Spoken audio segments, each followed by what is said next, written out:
All right, welcome back to the Canadian Gun Vault, behind the vault door. This week's broadcast is coming to you live from the vault.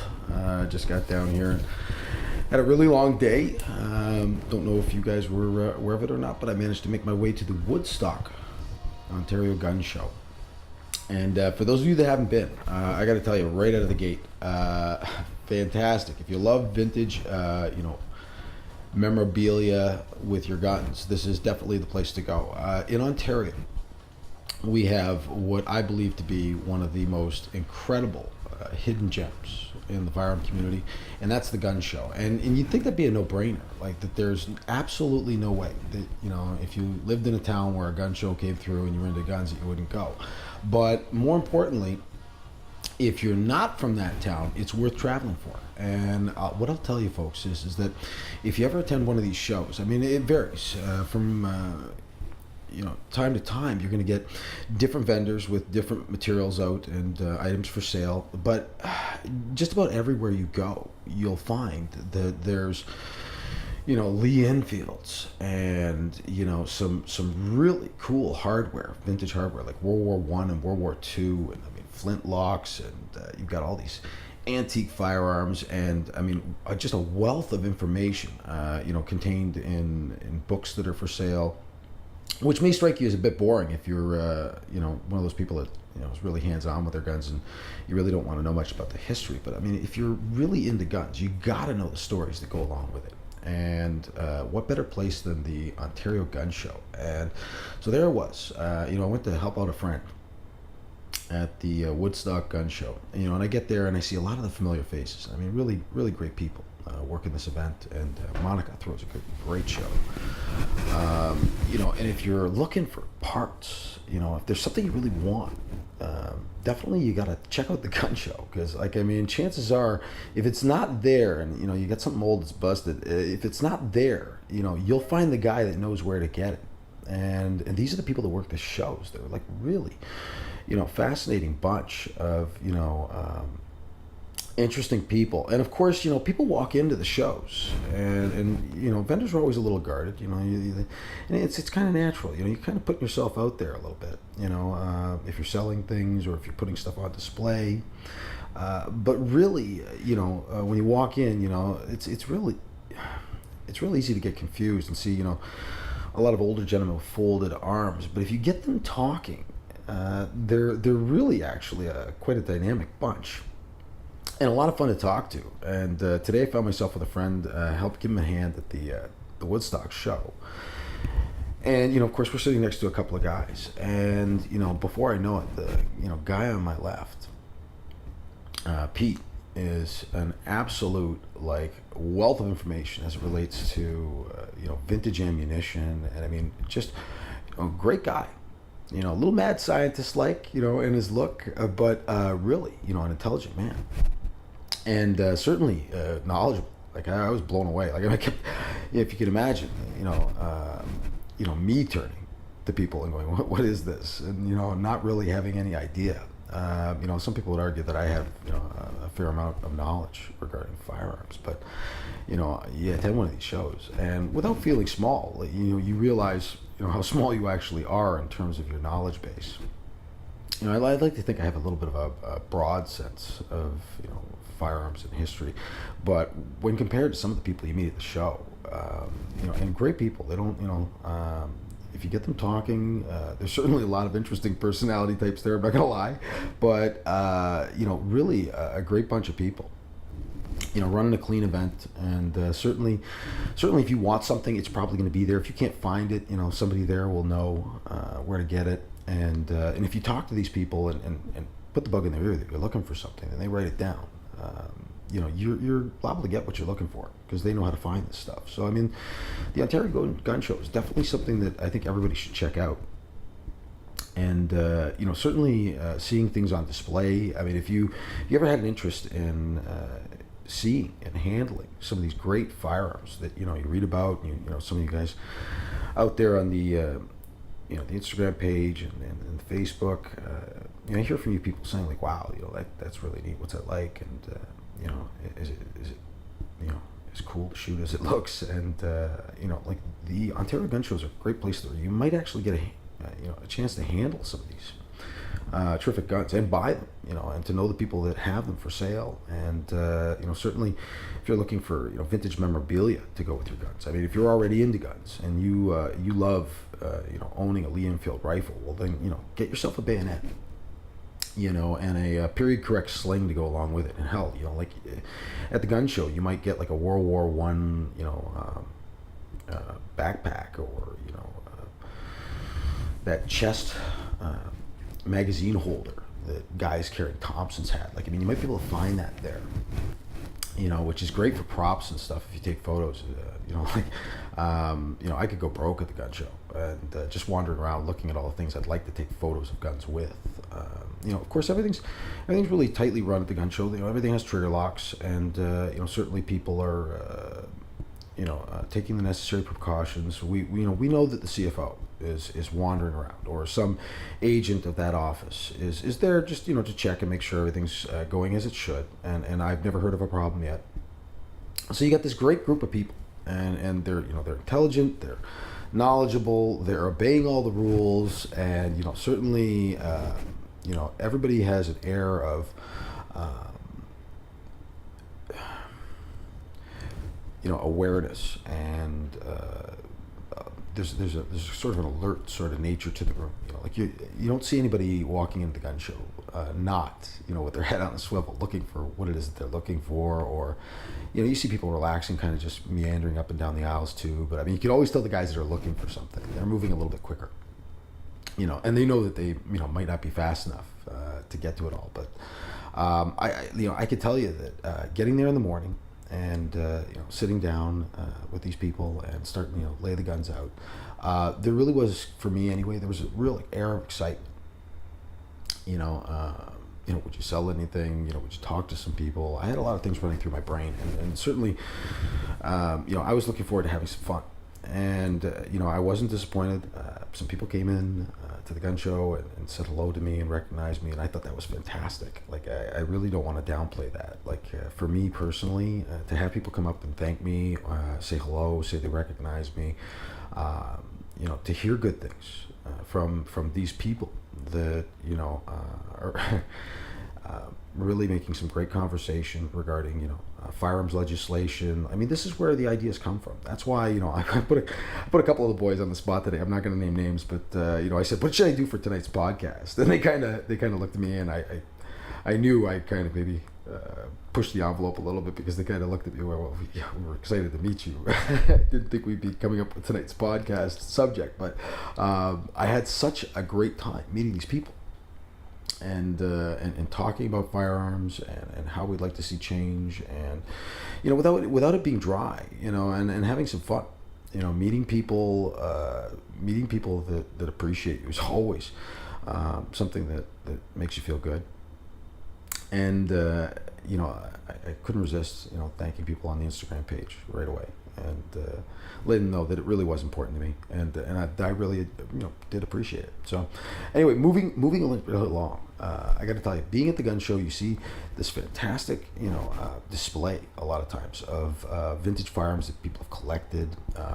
In addition to the ones that are going for sale, there are ones that inevitably there are not, and they're brought along and they're put on stands, and for the people that are right into their guns and who can appreciate that Sharps rifle that is like 2 feet to my right, and that to know that this is like one of those cool vintage items, and looking at it, seeing it in such fantastic shape, and knowing that that's exactly what it looked like when it rolled off the manufacturer's floor, like over 100 years ago.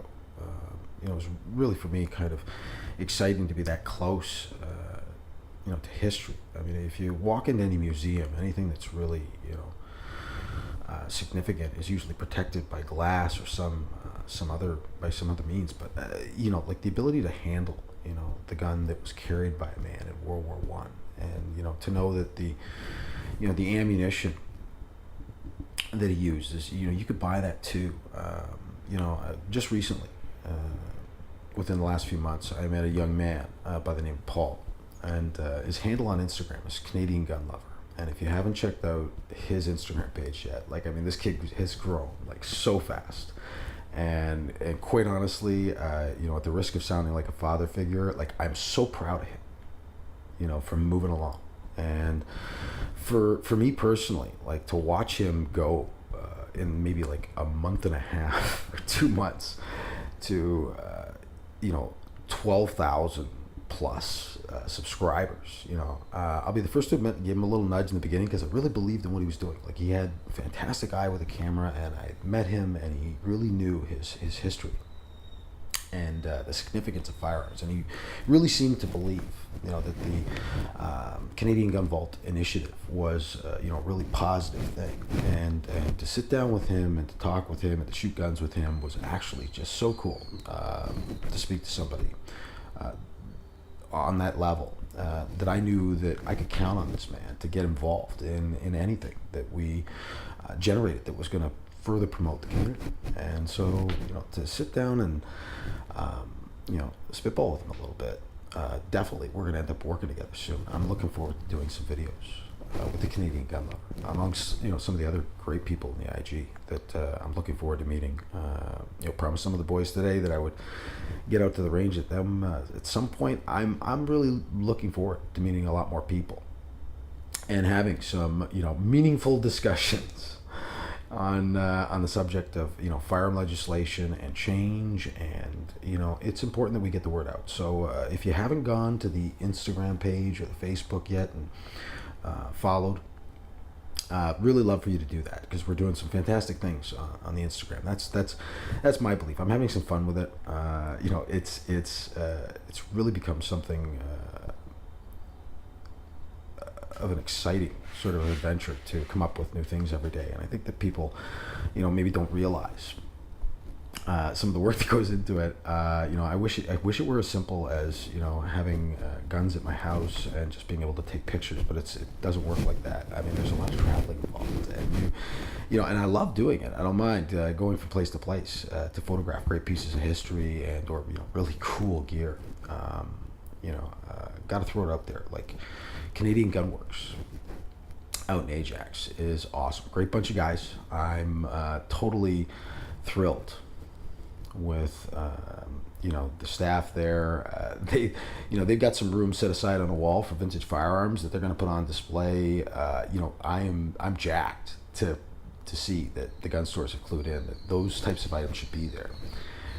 And you know, there's a few people there that really seem to appreciate firearms in a very deep sense, and very friendly, very knowledgeable.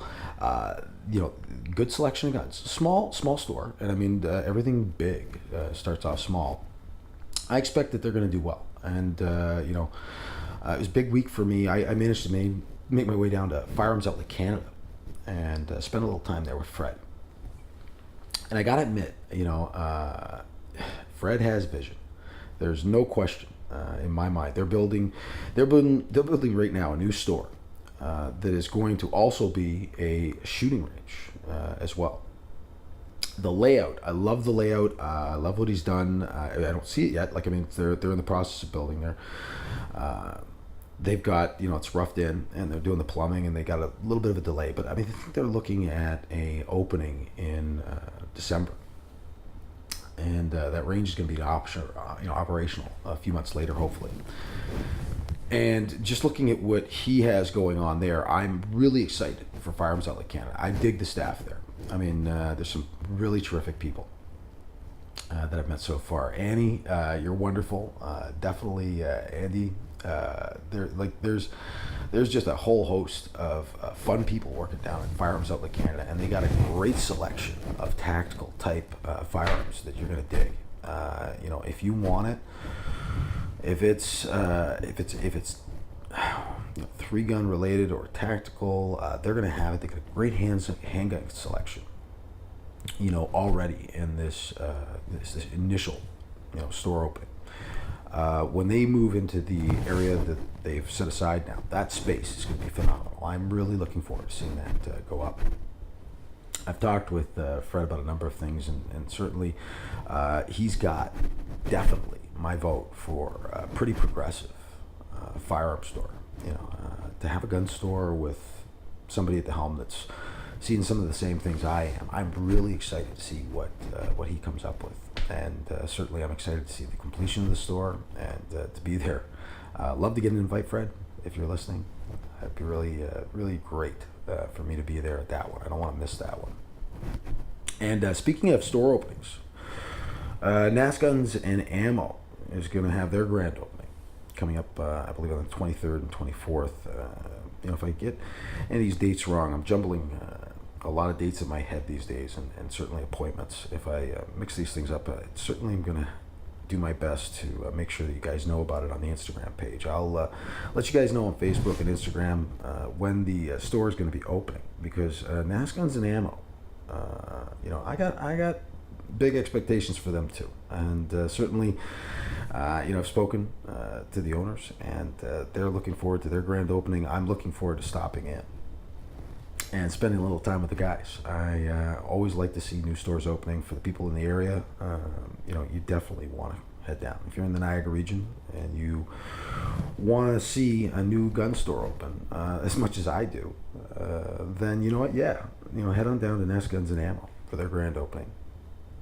I'm really looking forward to being there. We have a couple other things on the agenda too. I spoke to Dean over at Select Shooting Supplies, and gotta admit, liking Dean more and more every day.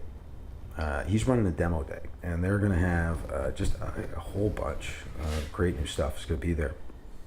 They're going to have the new Glock 17s and 19Ms. For those of you that are big polymer gun fans, we're going to have the Generation 5s are going to be there. And if you want to pull the trigger on one of those, see them operate, here's your opportunity, along with the very first Savage MSR Recon in Canada. And this is their new AR platform made by Savage. So I'm kind of excited to see that. It's always good to see another AR platform out there. I'm a big fan of the design, and to see more and more companies bumping out their version of perfection. It's going to be interesting to see what they come up with. And then my favorite, hands down, for the day is going to be the Evo Scorpion, and the Sig Sauer MPX are going to be on the same line. So if you've ever wanted to try, the MPX or the Evo Scorpion, they're going to be there. Those two guns are going to be on the bench and available for you to shoot. Dean from Select Shooting Supplies has certainly brought a great lineup. I'm looking forward to making that one. And again, that might be the same weekend, so you may want to block off the weekend of the 23rd and 24th. I believe that Dean's event's going to be on the 24th.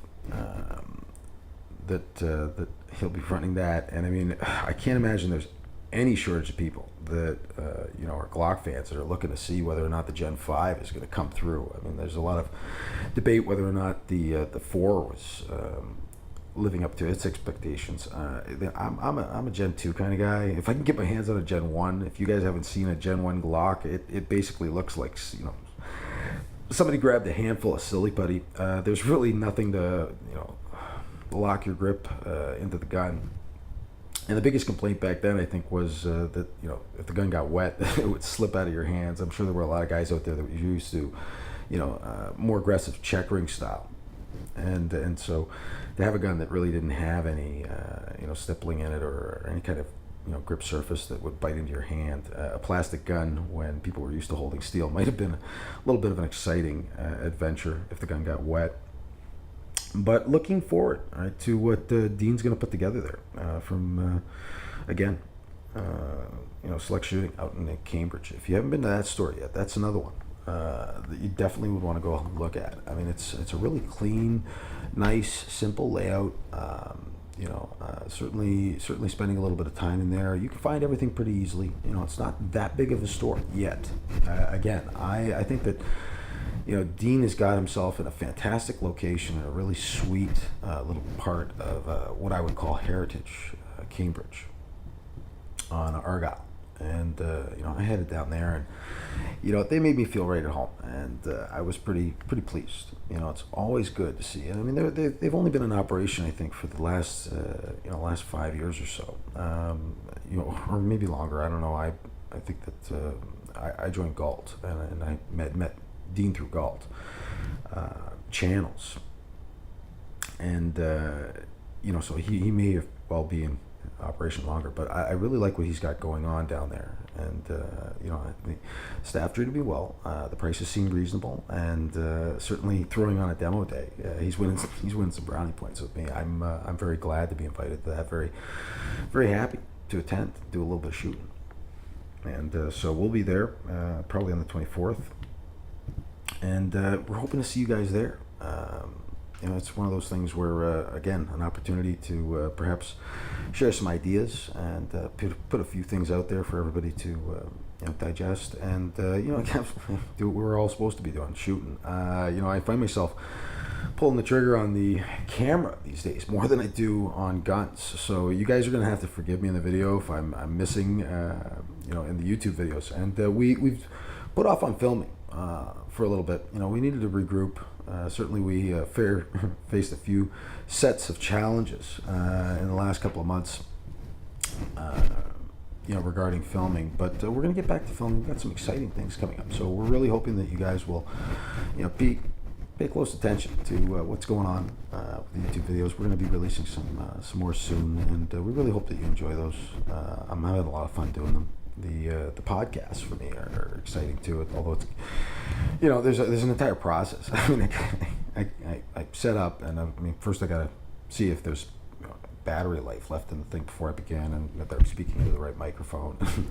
So to actually do the podcast is a funny kind of exercise in ritual setting up, and then of course, if I manage to tear one off, I'm really happy if you guys are willing to listen to it. I don't profess to be somebody that's interesting to listen to, but I'm really enjoying the idea that you guys like these. So I'll keep putting them out. Anyway, it's we're running into about 22 minutes here, and I hope you've enjoyed this week's episode of the Canadian Gun Vault Behind the Vault Door podcast. This is Mark Marley, and I'm hoping that you guys had a great weekend and a good night.